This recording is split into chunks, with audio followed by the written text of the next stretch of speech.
సమయం 4 నిమిషాలు మాత్రమే. కనుక మీరు ఆ సమయాన్ని నిర్దేశించుకుని ఓకేనా? ఓకే రికార్డ్ అవుతుంది. ముందుగా అందరికీ నమస్కారం. నా పేరు షేక్ సిరాజ్ అహ్మద్. నేను శ్రీ సుబ్బరాయ నారాయణ కళాశాల నర్సరావుపేట నుంచి గుంటూరు జిల్లా నుంచి వచ్చాను.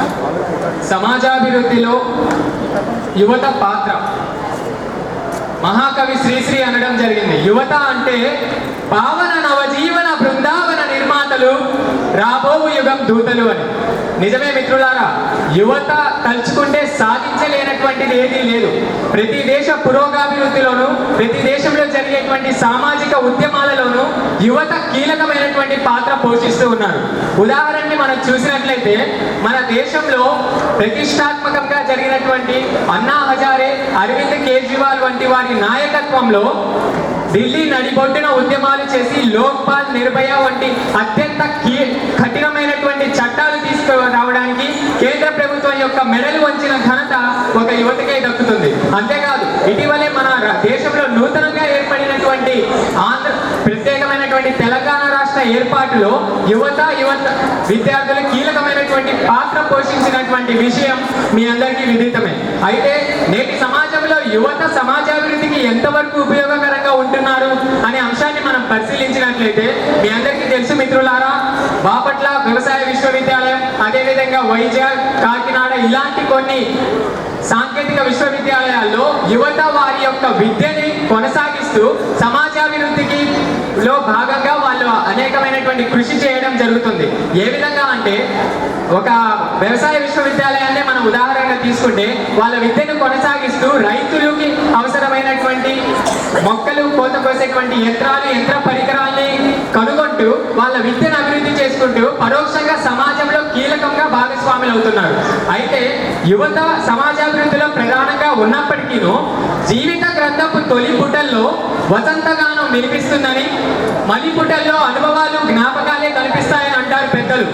అయితే సామాజిక, ఆర్థిక రంగాల్లో జరుగుతున్నటువంటి మార్పులతో నేటి యువత ఒకవైపు ఉత్సాహవంతులు అవుతున్నప్పటికీ మరోవైపు నిరుత్సాహ పదంలో ముందుకు వెళ్తూ ఉన్నారు.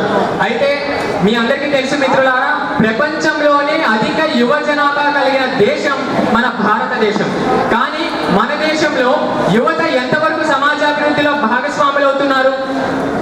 ఐక్యరాజ్య సమితి యొక్క నివేదిక ప్రకారం ప్రతి గంటకి ఒక యువతి యువకుడు ఆత్మహత్య ప్రయత్నిస్తున్నట్లు నివేదికలో తెలుస్తుంది. ఎంత బాధాకరమైనటువంటి విషయం. మారుతున్న యువతని చూసి అదే శ్రీశ్రీ ఒక వ్యాఖ్య చేయడం జరిగింది. కొంతమంది కుర్రవాళ్ళు పుట్టుకతో వృద్ధులు, కొంతమంది కుర్రవాళ్ళు పుట్టుకతో వృద్ధులు, కార్లకి, షికార్లకి, పకీర్లకి నిబద్ధులు అని. ఎంత బాధాకరమైనటువంటి విషయం మనం ఆలోచించాలి. సమాజాభివృద్ధిలో, సమాజ సంక్షేమం కోసం, సమాజంలో పురోగాభివృద్ధి కోసం కృషి చేయాల్సినటువంటి యువత ఈ విధంగా పక్కదారి పడుతూ ఉండడం ఎంతో బాధాకరమైనటువంటి విషయం. కాబట్టి మిత్రులారా, శ్రీశ్రీ యొక్క వ్యాఖ్యల్ని మనం గుర్తుంచుకొని భవిష్యత్తులో సమాజాభివృద్ధిలో కీలకంగా భాగస్వాములు కావాల్సినటువంటి అవసరం ఎంతైనా ఉంది. ఈ రోజుల్లో మద్యపానం, ర్యాగింగ్, వ్యసనాలు, పాశ్చాత్య సాంస్కృతిక ప్రభావం ఇలాంటివన్నీ మన దేశంలో విపరీతంగా వచ్చినటువంటి విషయం మీ అందరికీ విదితమే. కాబట్టి మిత్రులారా, వీటన్నిటికీ దూరంగా ఉండి సమాజాభివృద్ధిలో మన వంతు కీలకమైనటువంటి పాత్ర వహించాల్సినటువంటి అవసరం ఎంతైనా ఉందని తెలియజేస్తూ, మరి ఇంతటి గొప్పదైనటువంటి ఈ అంశం మీద మాట్లాడే గొప్ప సదవకాశం కల్పించినటువంటి గౌరవ న్యాయ నిర్ణేతలకు, కార్యక్రమ నిర్వాహకులకు, నా సహ పోటీదారులకు, ఇక్కడికి విచ్చేసినటువంటి ఇతర అతిథి అతిథులకు ప్రతి ఒక్కరికి పేరు పేరున నా హృదయపూర్వకమైనటువంటి కృతజ్ఞతలు తెలియజేస్తూ సెలవు తీసుకుంటున్నాను. ధన్యవాదములు.